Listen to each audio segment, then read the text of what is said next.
Good morning! Sa mga oras na to, nag-aantay kami kay Mister kasi magpapahatid kami sa kanya sa City Plaza. Kasi kukunin namin yung kanyang race kit sa PMC Karangalan Marathon 2025 na gaganapin ngayong linggo ng October 19. Pinag-ipunan niya talaga to. Hindi siya naganda ng birthday niya. As in, October 1 kami nagpa-register talaga doon sa KCC. At saka yan, dumating na si Mister. Itong kasama ko, yan, nababad trip na. Kasi video daw ng video ang nanay niya. Hindi man lang mag-support sa nanay niya. Nag-vlog yung nanay niya eh. Dumating na nga kami dito sa City Plaza. Hindi pa kami nakababa pero nakikita ko na sobrang haba ng pila. Kaya sabi ko kay kuya, sana nag-aga tayo kuya. Hinintay ko pa kasi siyang makauwi ng bahay. Gusto niya kasi na siya na mismo talaga ang kukuha ng number niya. Excited siya, hindi siya mapakali kung ano kayang number daw makukuha niya. At kasabay din pala niya sa pagpila ang kaibigan niya. Kaya sobrang haba pa talaga ng pila dyan. Yung sa video na yan, malayo pa yan. Kaya ayan na ang person, nakaupo na pagod na siya. Kaluoy man sa kuya, bagi ka po, nagid siya, tinindog. Siyempre, yung nanay nakatayo din, kaya nga ba din ang oras na tinayo ko dyan. Pero okay lang kasi ang ganda naman ng view. Tignan nyo naman ang view sa City Plaza. Ang ganda-ganda ng langit, diba? At ayan na nga, nandito na din sa wakas, hinahanap na lang kanila yung pangalan. At ayan na nga, nabigay na nga kay kuya yung number niya. Di siya pakalid dyan. Sobrang excited na niya. Tungtuwa siya dyan sa damit kasi maganda daw talaga yung damit. Hey, ayan na. Ano number mo? 48.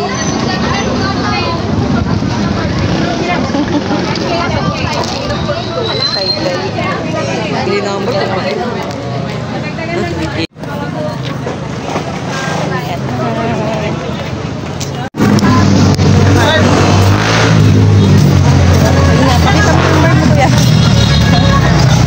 Pagkatapos namin sa City Plaza, nagmamadali na kaming umuwi sa bahay kasi may pupuntahan pa akong birthday party. Sobrang late ko na talaga nung kadating. Nag-umpisa na yung program. Dito kasi gaganapin yung birthday ni Lady T si Bong Kulungan. Invited kasi ang Karancho Cotabato City Chapter Warm. At pagkaupo ng person, ayan, nag-retouch na ako kasi hindi ako talaga nakapag-ayos ng mabuti. Nagpulbo lang naman ako dyan, tapos blast on, tapos lipstick, yan lang. Kaya hindi pala ginagalaw talaga yung cake muna kasi inaantay natin na yung mismo yung celebrant ang mag-slice ng cake para ibigay yung blessing niya na ipapakain natin yung cake. Tama ba na? Ready ka na ba ibigay yung blessing? Kasi, alam bakit minamadali ko na to? Mapapagalitan ako nito. Anong oras na ba? Anong oras na? Sabi mo 5 na, mas 5 minutes na. Sabi na ba, 7 p.m. makakain na ang mga bisita. Patay ako ito, 5 minutes late. Anyways, nasa na natin siya? Okay. Sabay-sabay tayo. In 3, 2, 1. Slice ng, blow the candle ka muna. Later ba? Slice na lang muna ng cake. Then, kahit hindi ka na makain, slice mo lang siya. Okay.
At yun na nga, tapos na nga yung party. Kaya yan, sobrang napahaba yung aking mini vlog for today's video.